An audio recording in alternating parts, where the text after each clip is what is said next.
Hey everybody, it's good to see you all again.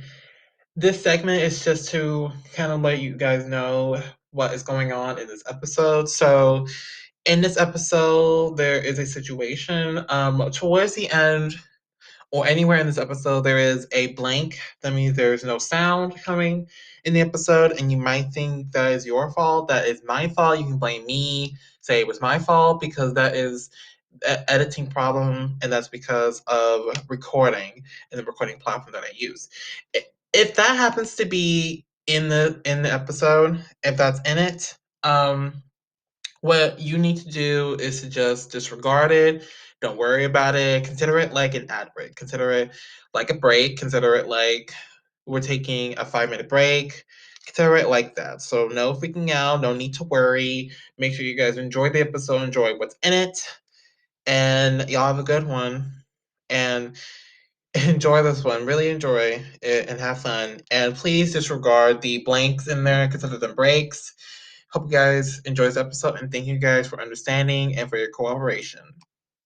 Hey, hello guys. Oh, good to see you. I love doing this. Hi guys, Hello, it's me, Clea. I'm doing well. It's good to see you guys. This is John Wait as the third. He probably is one of the, I guess, the best I've ever met. I'm so excited to have you with us. I'm so stoked you even said yes. Thanks for coming by. thank you for having me. I appreciate it. I thought that your podcast very unique. I listened to some other ones you did, so I was very encouraged to participate. Aw, thanks for tuning in. I really appreciate it. Yes. Oh yeah, absolutely. Now, I was really intrigued by the stuff that you've been putting on social media lately. Firstly, congrats on all the many, awards and many things that you uh, received over the past year. I mean, I've seen it, and you're getting tons of awards. Like, congrats! Like, I've seen you, and I even looked and saw that you were featured on New York Weekly. Like, that blew me away. Then I'm like, wow, my interviewer was on New York Weekly. That's pretty amazing. Well, thank you so much. I appreciate it. Yeah, of course. I mean, look at all the stuff you're doing. You deserve as much praise as possible. Yes, it is a accumulation of 28 years that I've been producing and in entertainment in general. So it is. I don't want to tell my age, but yeah, I go back pretty far. So Ah, yeah, you go pretty far. Like you've been doing it for a long time, right? Like 20 years you've been doing it. yeah, so it's 28 years I've been producing. I started out in music, and I was an A&R director for a company, but a really big producer named Steve Hurley. So I ran his office in the UK and in Japan, and I've been a label president twice. I managed artists before, outside of producing television and film. Oh my God, really? Yes. Wow, that is extraordinary. I mean, doing all that, being a producer and a writer, and even having your own television production company, which I did want to actually talk about because when I saw it, I was like, this seems unreal. Like, this couldn't possibly be real, right? And I looked, and it's official. Like, you have it everywhere. Which that caught my eye too. Especially Londyn Town Pictures, like that, like blew me away when I saw it. Firstly, when it said London's father. Firstly, I thought you were talking about kids or something. I thought, but when I looked, I was like, oh, we're talking about creating that production company. Which how that even start the company itself? Because that intrigued me a lot. Well, London is my daughter. My daughter's name is London. Oh, I did not know that. Wow. Okay, Yeah, her that blew. name is yeah, her name is London, so the company is named after her. When I started the business, I had a company called JWS Productions, which I still own. But when I've done about 200 music videos over my career, and so I was known for doing music videos, and I wanted to go into television and film. So I said we need to change, and so I decided to change it to Londyn Town Pictures, named after my daughter. Oh, that is so sweet. That must have been amazing when you told her the news. Like, hey, guess what? I made a company that with your name on it. Isn't that Yeah. amazing? The one thing about that, I don't really know how she really feels about that. We never really, I honestly haven't talk about it because I've had the company for a long time. But I guess we're gonna have a conversation. Well, how do you feel about that? Because then everybody knows your name, and my emails say Londyn Town Pictures, everything says. How does she really feel about this? She seems to be okay, and people know her because she edits videos on for her friends on TikTok. So she edits. So obviously that kind of helps her having a name under name out the company. I'm sure on some level. Oh yeah, absolutely. And and you're gonna have to ask her eventually, like, or have you done it already? Like, have you already talked about it and asked her No, yet? I mean she's 14 years old, so she's a teenager. That's like I'm assuming that when she gets older and becomes an adult, we might have a conversation. But honestly, later on this evening, because you just said it, because I've never talked to her about it, we're actually going to have that conversation and ask her how she feels about that. So now that you brought it up, I never really asked her about that, but I would imagine she's okay with it because she's very vocal. So if she had an issue with it, she would have said something to me about it. But she seems not to have an issue with it. Yeah, I bet for real. And I'm very surprised you haven't talked about considering like how long has the whole company been around? Like, how long has it been? Like, So I changed my name right before she was born. So uh, most of her, being a child, she wouldn't even have any relevance. She wouldn't even know that, what the name of my company is. I don't think, like, she's in high school now. So I think, like, now she kind of get an idea, but before then, I don't think she really knew, even though she saw her name and didn't think too much about it. But now that she's a teenager, then it might, she might have an opinion about it. mm, well, if her name's everywhere, I think she's gonna like it. That's like massive to have your name printed all over. I want to have my name printed all over, people cheering for me. I want to have that. You can have that. You definitely can. It is in your wheelhouse, and it is in your power to make that happen. Oh yeah, definitely. But I can't wait to see the reaction. Maybe you'll post on Instagram, and we'll all get to see we'll all get to see that. Hopefully. Yeah, that's a good. You know what? I'm going to. You have spurred something creatively in my mind about that, so I'm going to talk to her about it, and I maybe I will post something on Instagram about how she feels about that. Oh, that is so sweet. That's so nice. Yes. Wonderful. I'm glad I could spark that up. Yay. Mhm. Now, now that has gotten dealt with, another thing that caught my eye along with everything else, was Ebony Hustle. Now, I've seen you post about it multiple times, and wow, is this like your first movie? Like, is this your first movie you did, or you've done like No, multiple movies? no, I've done other movies too. This is just the one that just Ebony Hustle just got released on December the 1st, but I have other movies that I have done. Ebony Hustle is it's a movie about an ex stripper turns private investigator. So what she does on a daily basis is insurance fraud and disability claims. So she works with a company that when everybody have a claim, they send her out to verify if these people actually should get this claim. On this particular day, a woman from the neighborhood sees her and asks her to help her find her 16-year-old daughter. Her daughter went to this concert a couple of months ago to see this guy named Caleb Truth. Caleb is like, he's an ex-gangster rapper turned pastor. And he's like a mix between R. Kelly and Kanye West. He likes young girls, but he also has a God complex, which is not a really good combination. And so Ebony kind of tells the lady that I don't do missing kids, but the lady's kind of like, if you don't help me, I don't know who else will. And through a series of events, she eventually goes to help the lady get the daughter back. But just like every great superhero, Ebony has a weakness, and her weakness is young guys because she's older. And so whenever a young guy comes around or gets her attention, it gets her distracted and pulls off of what she's trying to do. So that's what happens. She goes to help save the girl, but she also has the issue of the young guy that she's dealing with. Oh my god, wow. I now want to watch the movie. I want to watch it now. Like, where is it? I want to watch it now. So you can we have it's premiering on Tubi TV for the next 2 weeks, and then on the 14th you'll go to Amazon and Hulu and all the other platforms. But right now, if your listeners want to see it, they can go to Tubi TV and type in Ebony Hustle, or go to ebonyhustle.com and they can click on the link to view the movie. Oh, nice. Wow. Oh, is it free? Like, can we watch it? Yes, Oh, yes, free. yes. Yay.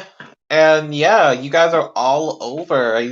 Um, I was looking at it earlier, and you guys are all over. You guys are even on Rotten Tomatoes. Now Yes, that's impressive. yes, yeah. So in about a week or so, the critics will start posting the response to the movie. I've got most of them back already, so probably after they have to wait till the movie actually comes out before they can actually post something. So once it's been out for a week or two, then people start posting their feeling about it. I'm hoping for a great score. I've got nothing but really positive reviews about the movie so far. So we'll just see how people feel about it, and then how other critics that I have not talked to feel about it. You already know. Like, it has a very, it has an interesting topic to it. It's definitely out of this world, and it's dealing a little bit with crime, which people love that. They love that. They love that. I mean, I'm already intrigued about it, and I haven't even watched it yet. Yeah. I'm at the edge of my seat. Like, I want to watch it. Like, after this, I'll probably. That's probably gonna be my movie night. Will probably be there too. Very good. I appreciate that. All you have to do is go to everyhustle.com to click on the link to Tubi, or just go to Tubi yourself. Tubi TV. You don't have to download anything on Tubi. You can download if you want to, or create an account, but you don't have to. If you just go to Tubi TV and type in Ebony Hustle, the movie come right up and you can see it right there. That's one of the few streaming platforms that you don't have to do that, like Netflix and the other ones, and Amazon. You actually have to go through a process, but with Tubi TV, you don't have to do that. You just click on it and just start watching. Man, I love that. I love that. I hope you're gonna get a lot of listeners. I mean, most people they love the kind of thing that your movie's about. They're gonna love it. I already know. My other movie, you asked about the other movies I've done.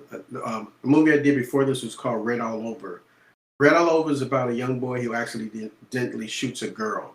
But it's told from both the shooter and the victim's perspective. A lot of times when you see it have these random shootings, um, with these young people shooting each other, what happens is that people talk about the person who shot, they should go to jail and everything. But no young person gets up in the middle in the morning and say, I'm going to shoot somebody. There's a process. And so what we try to explore, the tagline for the movie is that before you choose a side, understand both.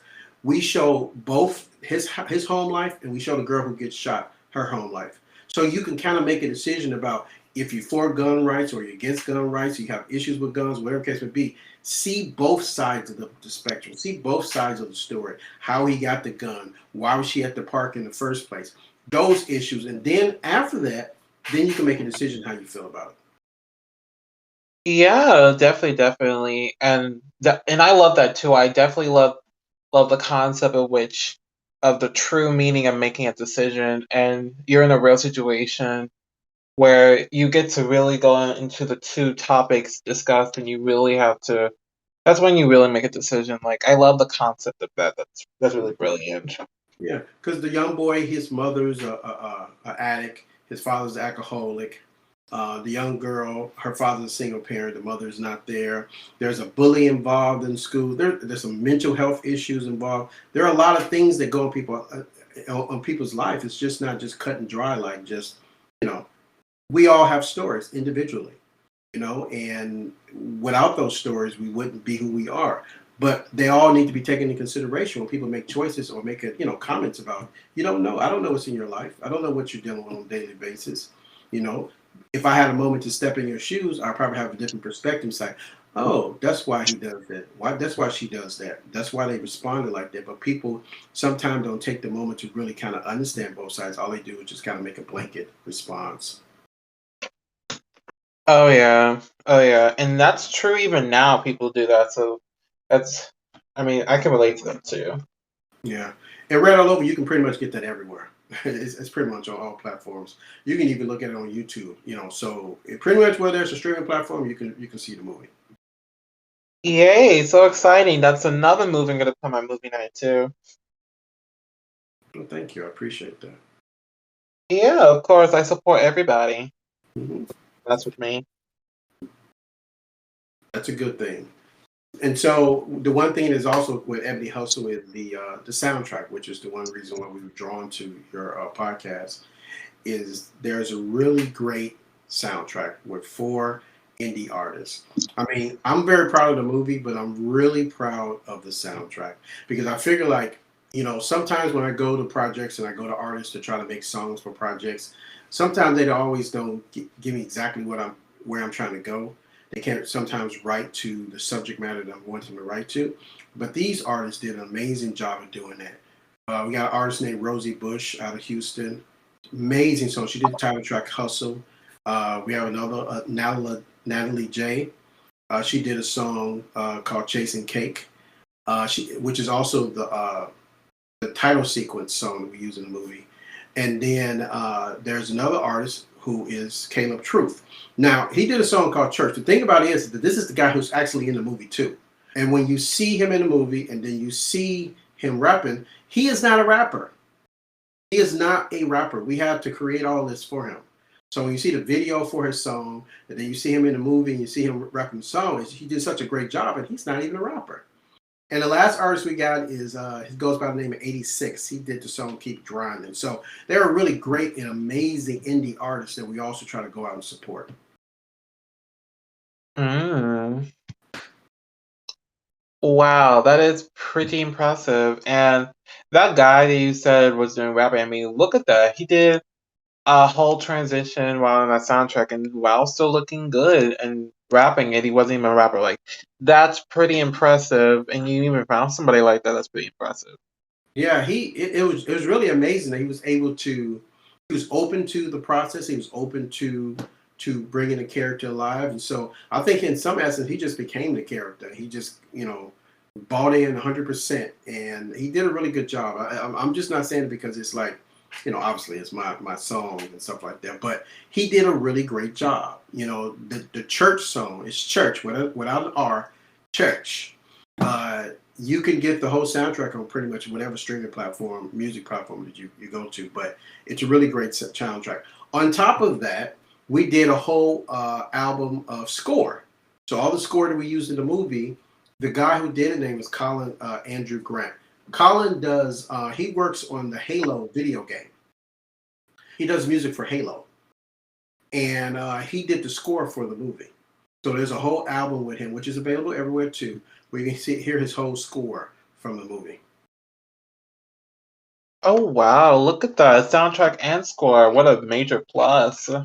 Yes, yeah, yeah. So we really spent a lot of time thinking out, planning it, trying to make really great indie movies, not just something that's sitting on YouTube, but something that can be really go out to the masses that people can really appreciate. That quality has nothing to do with quantity. So even if you don't spend millions and millions of dollars, you can do a really great movie that people like the story, people can buy into, have great music and the product placement we have in it, all those things kind of merge together to have a really good project. Oh, yeah, absolutely. And those three together that you have, I mean, all those three plus, I mean, it's already a great movie and you have it right in full. I mean, that's pretty impressive if you ask me. And you're doing it all in one along with the rest of your life. I mean, that's impressive too. Yeah, it's not that easy. I mean, I know it's sometimes people like, oh, why you do all that stuff? But it's a process. I'm committed to the process. I'm committed to doing a really great product because I got to put my name on it, and I want to do the best I possibly can. When I look at it, I want to say, yeah, this is the best that I can, that I could do, and I put everything in. So I didn't have step in it. I went straight and I put all the things and crossed all the T's and dot all the I's to make this project work. You're a very hard worker. I respect that. Well, thank you. I appreciate that. Yeah, of course. And yeah, it is hard. I've interviewed so many times actual parents like yourself.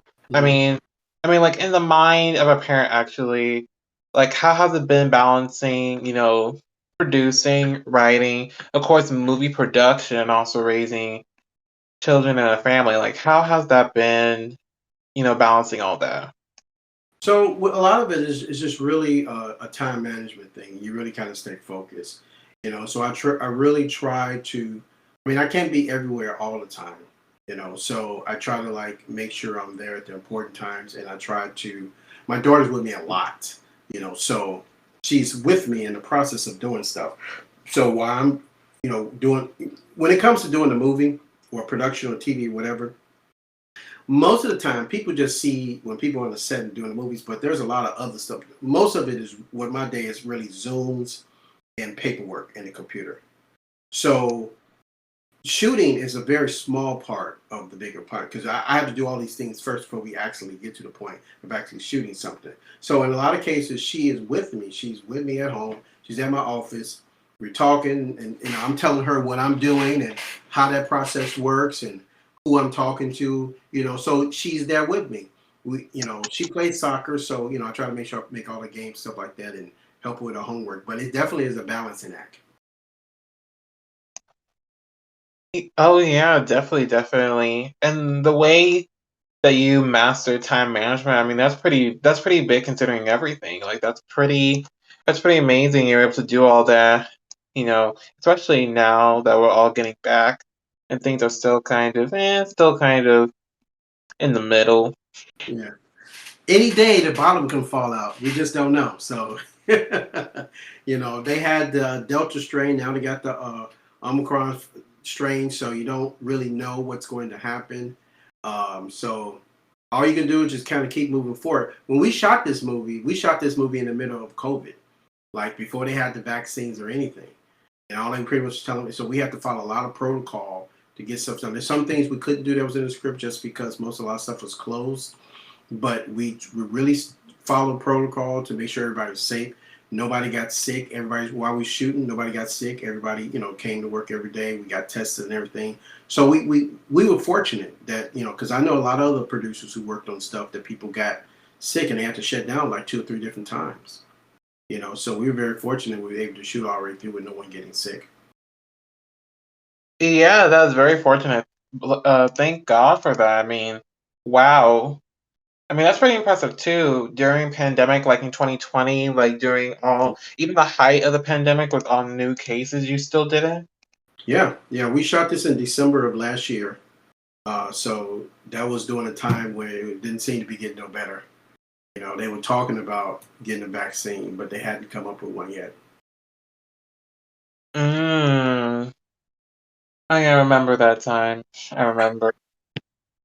But wow, that's really impressive. I mean, props to that. You really did it. That's pretty impressive. I remember a lot of studios they had to close down shows because they couldn't do it. I mean, if only they have done what you did. If Yeah, only. so we have maybe about 30, 35 people at one given time. So that's a little easy, a group of people, crew and cast to kind of manage versus it's still they're thinking of hundreds and almost thousands, sometimes thousands of people at one time in one space, and it's kind of really hard to do. I also do want to mention, my partners because doing a movie is a cooperative process. I cannot do it by myself. So I have 2 writing partners, Frank Overton and Nia Cachet, and then my producing partner, Kathy Sapp.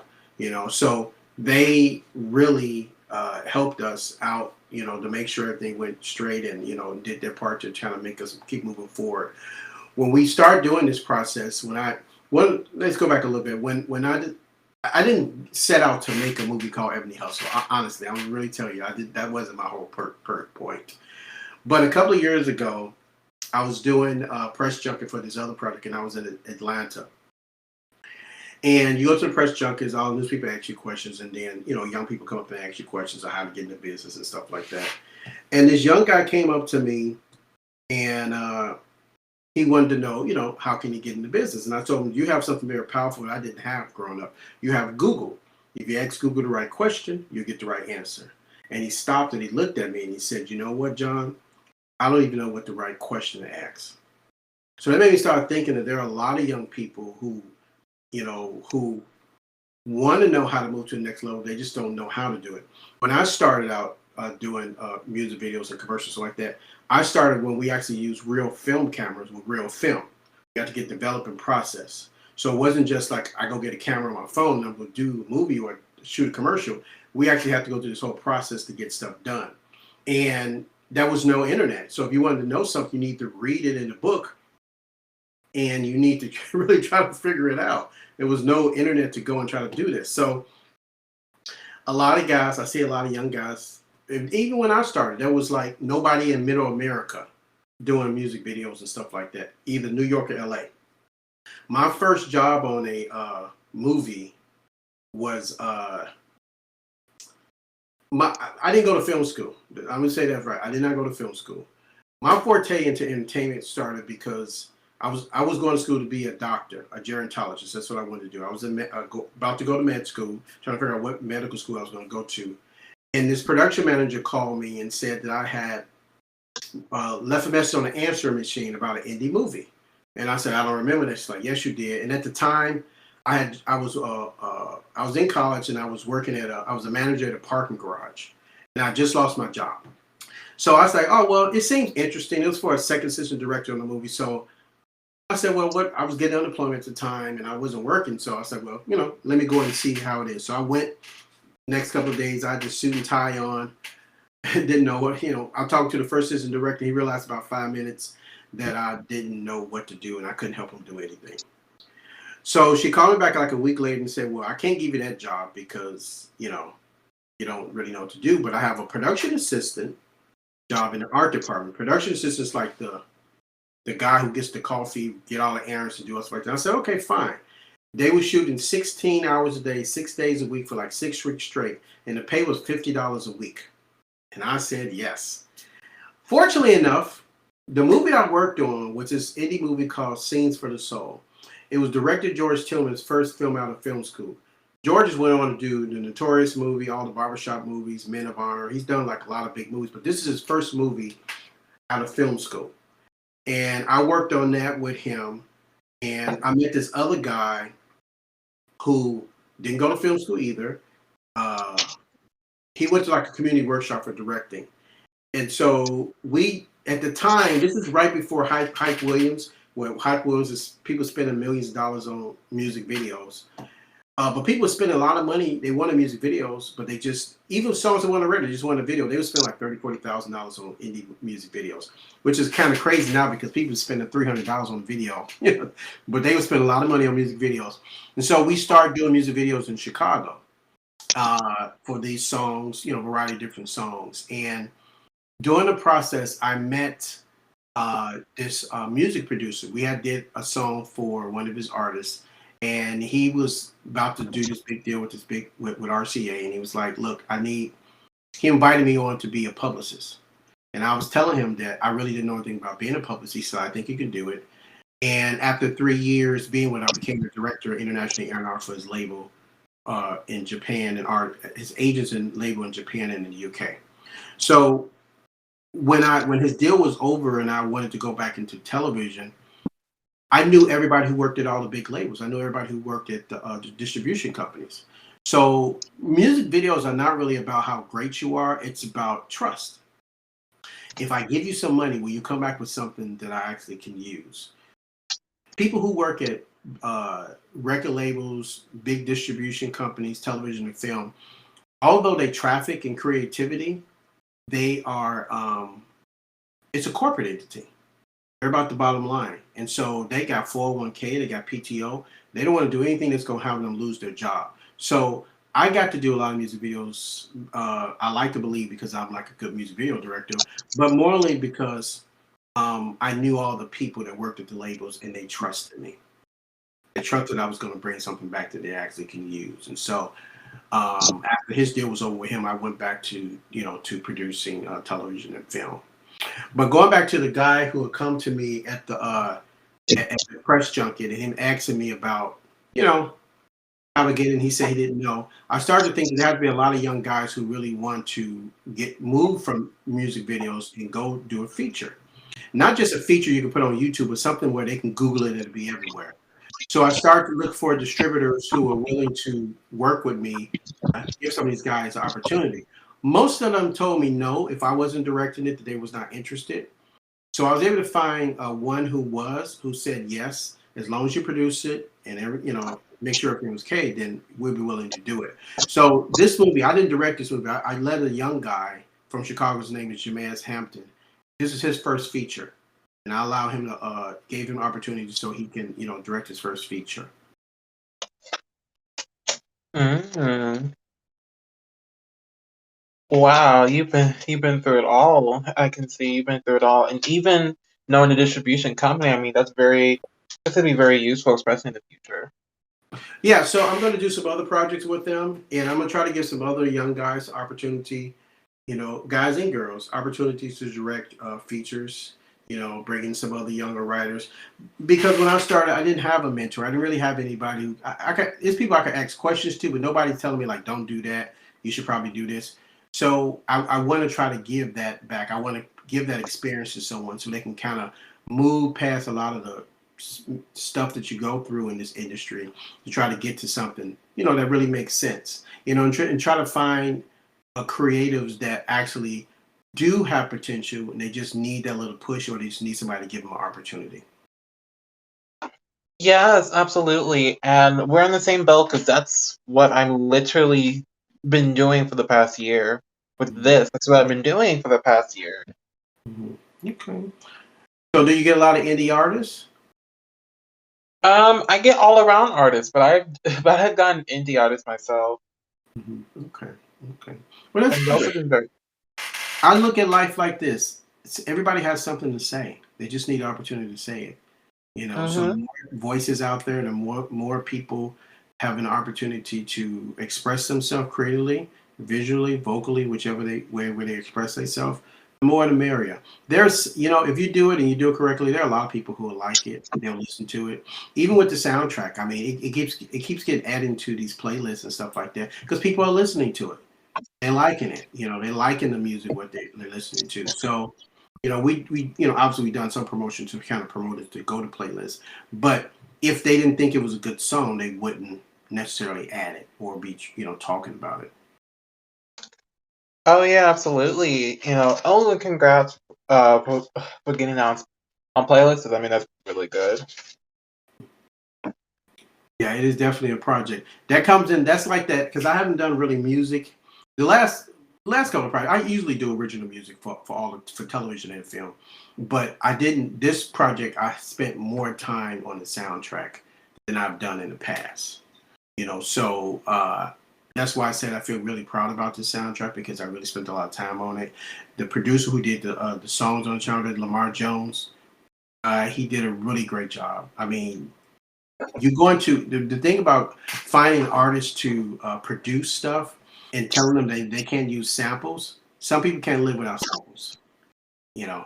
But him coming up with original music and not having any samples, that was really great because we do all original stuff and trying to keep you from having to clear samples is really important. So for him to be able to do all those things and have original tracks, that was really phenomenal. Yeah, yeah, you're 100% right. People, I've seen them, and you've seen them too. They always have to sample something, and everybody loves original. I absolutely love when you make something original because everybody knows it comes from you. If you use samples of things they'll probably think first you're copying, and then second, they're gonna see that you're not who you say you are. They're gonna think that you're a fake or something. But when you tell me that, when I listen, and you told me that he is original, I know that it came from him, and I know that I'm going to enjoy it because it came from him, and it came original, and he worked his hardest. That's what the same thing with samples too. It proves that you're not a hard worker, and I guess in some kind of sense. Yeah, well, taking samples and flipping them around and coming up with something, a new interpretation of it, that's really great. But a lot of times going through the process of clearing a sample can be, a very big task. So I don't deal with it. We all have to do original stuff, which makes artists sometimes stretch a little bit because they can kind of hear something somebody already did, and it's like, oh, I'm just going to kind of work from that. But to have to come up with something 100% original and do original lyrics and arrangements and everything, that is not something that everybody can do. So that's why with these artists, they were very good. They arranged really great. They were able to come up with the hooks and just the writing, all the original stuff. That was really good. Yeah, and I like the leadership role you took on. I mean, not only that, but you were able to get like a community together into doing the soundtrack. I mean, that's really impressive. That's really amazing that you were able to do that and handle your life at the same time. I mean, wow, like this is pretty impressive. Like, this is probably like the best soundtrack you ever done, or like one of the best ones. When you Yeah, say, this is probably the best one. This is, not to say that the other ones were not good, but this one was really, I feel a connection to it because I was able to really find a good team of people to work with, to really connect with and to, get what we need to get done. And a lot of times you'll work on stuff, and like I said before, some artists, um, I worked with this one artist producer one time. He's really good at arranging everything. But I'm a creative, I'm an artist too. Sometimes I have to be in the mood to do certain things and I have to be in that space to be creative. And I needed him to write a song for something. And he couldn't do it because he's having problems with his baby mother, and so he couldn't be there, and I understood that. I thought he would have made a really great song, but he just was not in the creative space for him to do it, and so sometimes that's the one thing you got. This time I didn't really have that problem. Everybody came up to work. Everybody came to, I asked them whatever I asked them to do, they was right there. They came to sessions. And I talked to a lot of indie artists. I reached out to a lot of indie artists. One of the things that I probably got a lot, and I think, which now they're probably kind of scratching their head why they didn't do it. You approach an indie artist and say, hey, I want to do this movie soundtrack. They like, okay, somebody just kind of pull them on a chain. They're not really trying to do it. And I'm like constantly like, hey, I really think you're working. They're like, oh, I don't know, or they don't respond. And then usually what happens is that all the way up to the point when I send them the paperwork, it take them a little time. They'll sign the contract. They'll sign it. It's not until they actually go into the studio that they really buy into. They're actually doing a song for a movie soundtrack or a television show. Up to that point, they're kind of like, okay. At some point, somebody's going to jump out and say, hey, you're on candid camera. And then doing a movie and everything, it's a process. So we've done these songs a long time ago. So now you got to wait. You can't post. You can't talk about it. You can talk about what you're doing, but you can't really put the song out there and everything. So we have to go through a schedule. And sometimes getting artists to convince them to actually go to stay on the schedule is kind of hard because they want everybody to hear their creativity. But it's a lot of people there's a lot of moving parts. So we have to do everything that we schedule. And a lot of times, I have artists that they are all into doing it, but it's not until it actually comes out and they see it on Spotify, Amazon, or Tidal. They're like, wow, we actually did this. So this group of people were very cooperative. They came up to do what they're supposed to do. They were really great, and we just didn't have any problems.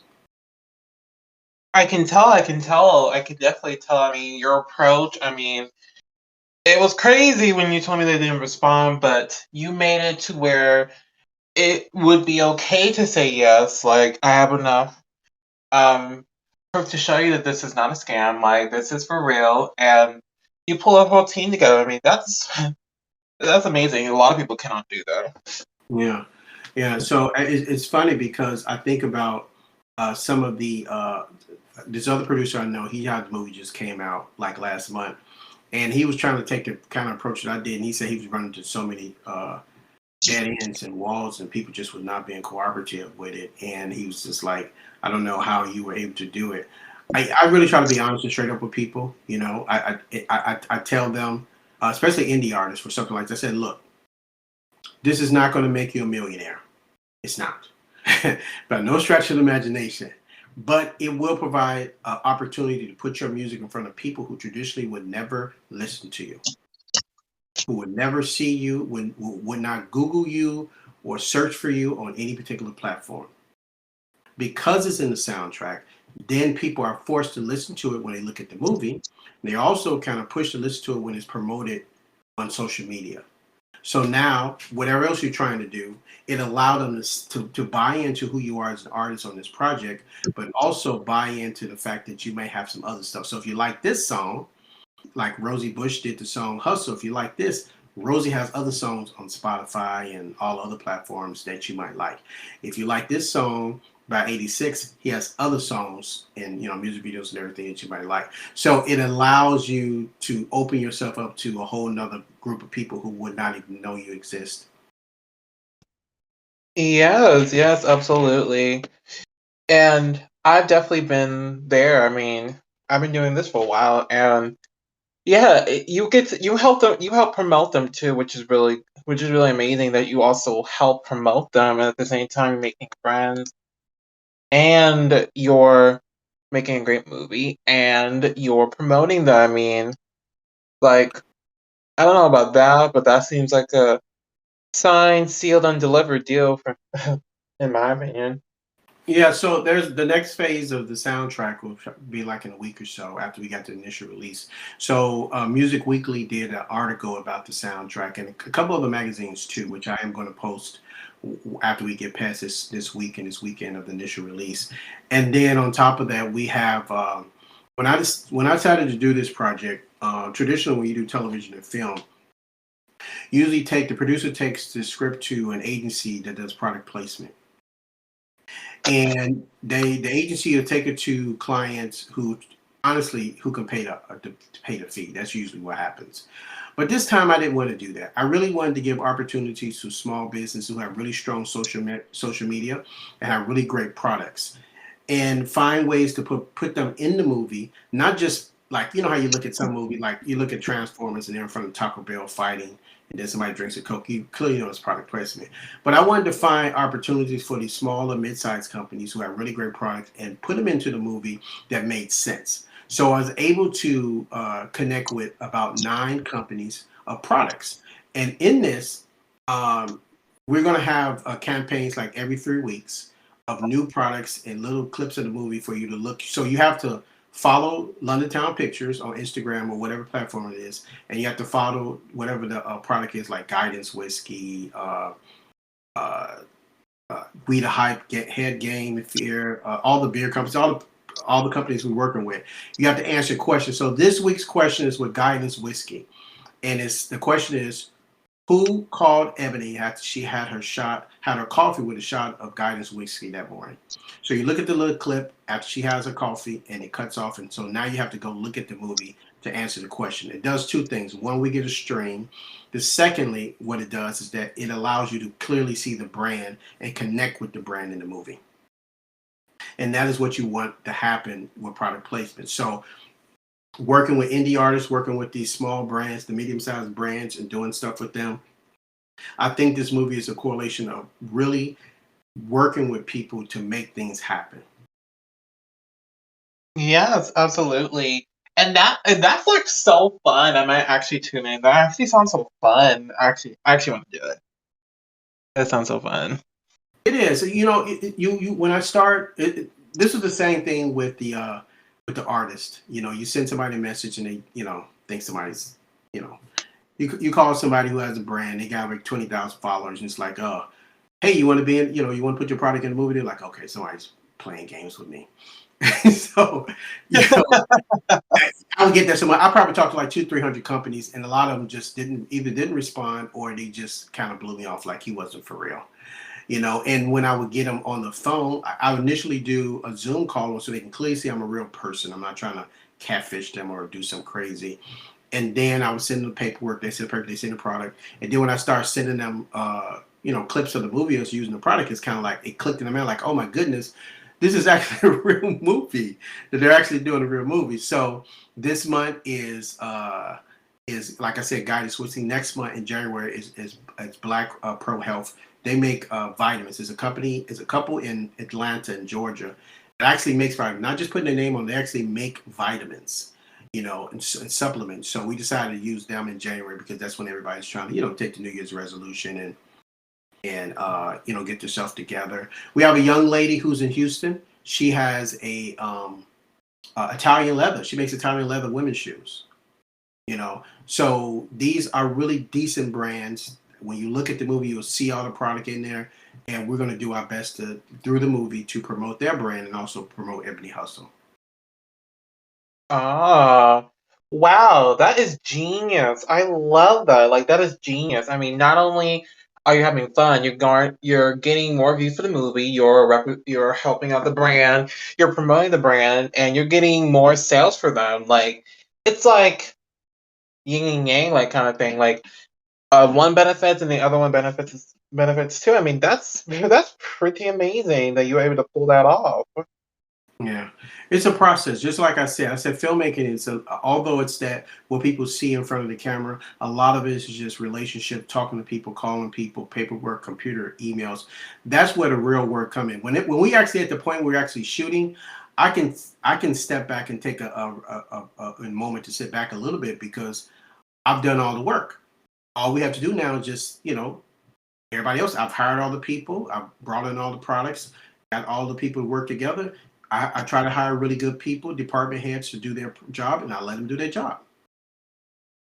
Yes, absolutely. Go and do so. I mean, you already got a good team going. I mean, just go and let them. Yes, let them do it. Yeah. Yep, and I also love the creative freedom you give them. I mean, you're not like a strict person. Like we gotta do this type. Like you let them express themselves. That's amazing. I learned a long time ago that if you give somebody a job, you got to allow them to do it. And it doesn't have to be exactly the way that maybe I would do it, but if the outcome is going to be the same, then allow them to do it. If you hire them, especially if you're paying them, you got you have to allow them to do what you entrusted them to do. And so I really try to find people that we're on the same page initially. So when it's time to do the work, just like with the director, he wasn't part of the writing process. I was, and so when I went to go try to hire him, I was like, "Look, this is what my vision is. This is what this is what our vision is for this project. How do you see this?" And it wasn't 100% the way I did, but we met in the middle. We compromised to where we both could be happy. So I want to give him the opportunity. I want to kind of keep the vision clear, also keep what I have already committed to the distributor of what we were going to do, because it's like I've already said, I've come to an agreement with them and said, this is the type of movie we're going to do. This is where it's going to be. This is how it's going to be. I have to find somebody else who's going to agree the same way, so I can come back to them with something for them to be happy with and say, hey, this is exactly what we said we're going to do. Oh yes, absolutely. And I love that you make it so that everyone benefits, including yourself. You're making it so everyone's included. I mean, I wish I wish in those times that I was working, I wish it was like that. You're very blessed indeed. You're very blessed. Yeah, I take it as being very fortunate. I'm very happy that I've met some really talented people that have really, come to work with me, and some actors who done like a lot of big amazing stuff. Like the main girl, Michelle Lamb, who plays Ebony.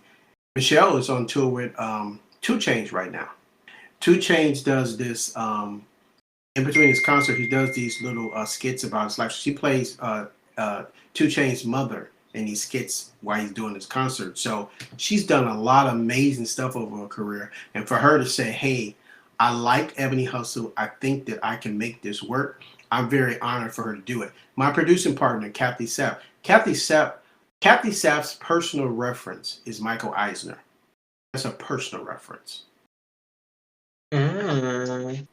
She has produced she does a lot of courtroom shows, so Judge Alex's and things. And so she's done like really big stuff. And for her to come and say, hey, I want to take this journey with you, I'm always impressed. I'm always honored when people want to work with me. Because like I said before, nobody's required to. So when someone says yes to me, they probably said no to somebody else. So every time somebody says yes, I'm honored. Just like you, when I connected with you, you could have said no. You didn't have to talk with me. You just said no. But you said yes, so I'm honored.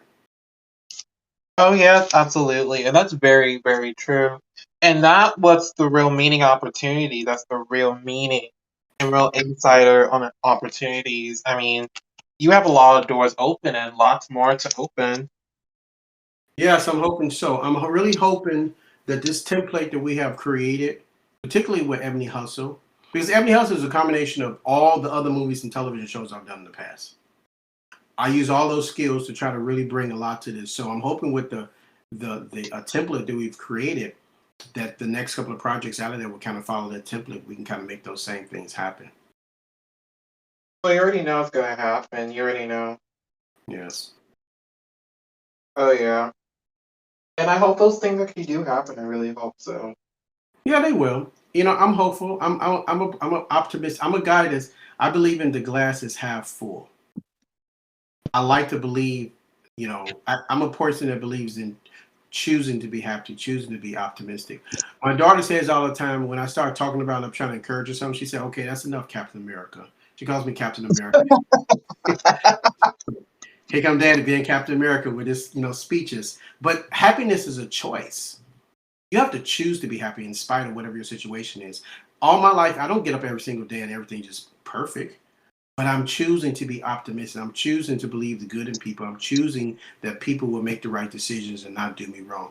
Sometimes it doesn't work that way, but it's not what happens to you. It's really how you respond to stuff.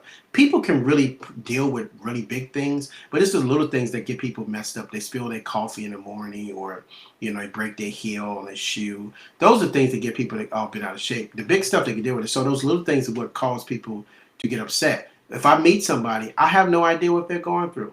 So it's probably better for me just to be positive and treat them nice, because I don't know what's going on in their life. I have no idea. I always think about this. There's one example when I was in elementary school. There was this teacher named Miss Davis, and Miss Davis, she seemed to be really mean all the time, just mean, mean, mean, mean, mean. And I didn't think too much about it until one day I saw her husband. He used to come pick up her all the time. He would be outside waiting for her. And this particular day, he was outside and he was like real slouchy. He was urinating from the car. And I was saying to myself, at that moment, I realized I have no idea what she's dealing at home. Although she seemed to be mean, but she's probably going through a lot that I have no idea. So you meet people, you don't know what they're going through.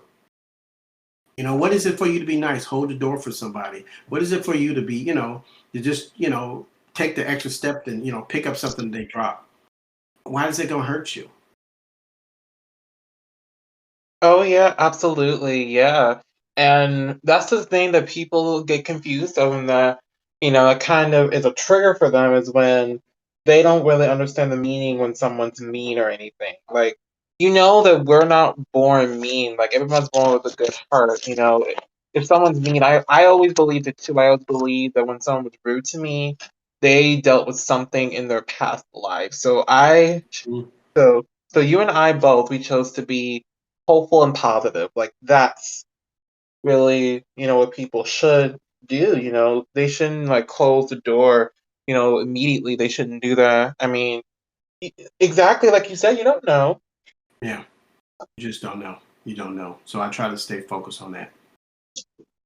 Yeah, absolutely. And I focus on it too. Like when someone's mean, I'm like, that's okay. It's okay. I'm glad you talked to me. Like, who knows? You could close the door on something like an amazing opportunity or a great new friend. I mean, I gave everybody a chance. Yeah. That's good. You should really do that, because you never know what you can get from it. Yeah, you never know. And when that person unpeels itself, when they finally be honest and unpeel their soul to you, you'll see, you'll see their struggle and where they came from. Yes, this is true. Yes, absolutely. Which I also came in realization when you were talking about the whole soundtrack. I mean, you let the people come down the walls to really come together and make a project that meant so much to you. I mean, God, I wish I could do that. Honestly, I wish that I could pull that off. So for you to do it, for you to be blessed enough to even, have that, it's like, this is what God can really do. This is what Hmm. He can do. Yeah, you can do it too. It's just a matter you have to find like-minded people who have the same passion and idea as you, and it takes a lot of digging. I work on the aspect of that if somebody doesn't say no to me, they're just looking for the right thing for allowing them to say yes. They want to say yes, but I just got to say the right thing to them to allow them to say yes. And so you just have to do a lot of digging. You have to do a lot. There's a lot of people you have to go through to get to the point of people who will say yes, because somebody will always say yes. It's not even so much about that. It's also about finding the right people that you want the right people to say yes. It's like if you decided to want to do a soundtrack of really great indie artists of that they're all doing, let's just say Christian rap, but you keep finding all these punk rockers, they want to do it, but it's not what you need. You just got to keep digging. So don't give up. You got to keep digging. Yes, absolutely. And I've been in a loophole many times. I remember I was in the same loophole. I was there. I was there. But I love that you take everything positively, and that's why you're a really incredible person, and that's why I brought you here to get into that because I'm really, really, really proud that you stood your ground, made amazing projects, running different lives, and at the same time looking good doing it. So that's pretty amazing. Y'all pay attention. Well, thank you. I appreciate that. I have another interview at 5:15. Um, so we are going to have to. The publicist is giving me the evil eye over here. Oh yes, yes, absolutely. I completely understand. During your schedule, I totally get it. I want to thank you so much for stopping by for this little talk. I appreciate you. You're absolutely amazing, and I'm so happy for all your projects, new, old, and present. I'm so proud of you and so happy. Thank you. I appreciate that. I look forward to talking with you again soon. I also look forward to bringing other projects on. Make sure everybody go see Ebony Hustle. You can go to ebonyhustle.com or just go to Tubi TV and type in Ebony Hustle, and you should be able to see the movie. And also, the soundtrack is streaming on all music platforms, so be sure to check that out. Oh yes, absolutely. Y'all make sure to check out the brand new movie. Make sure to check out his socials down below in the link provided for you. Again, I appreciate you coming by. And I know you gotta head off soon, which I appreciate you. And I want you to have a great rest of your evening. And it was a treat getting to meet you. You're amazing. Oh, I plan on my birthday is on Sunday, so I plan on starting my birthday very soon. Amazing. Happy early birthday. That's amazing. Well, thank you. I appreciate you. All right, have a positive, productive day. Oh, you too. All right, bye bye. Bye. And to the audience, I will see you guys in the next one I do. Don't be losers and not check out John Wayne S. the Third. If you guys are looking for films, this is a good guy to hit up. Have a wonderful day. Love you. Bye.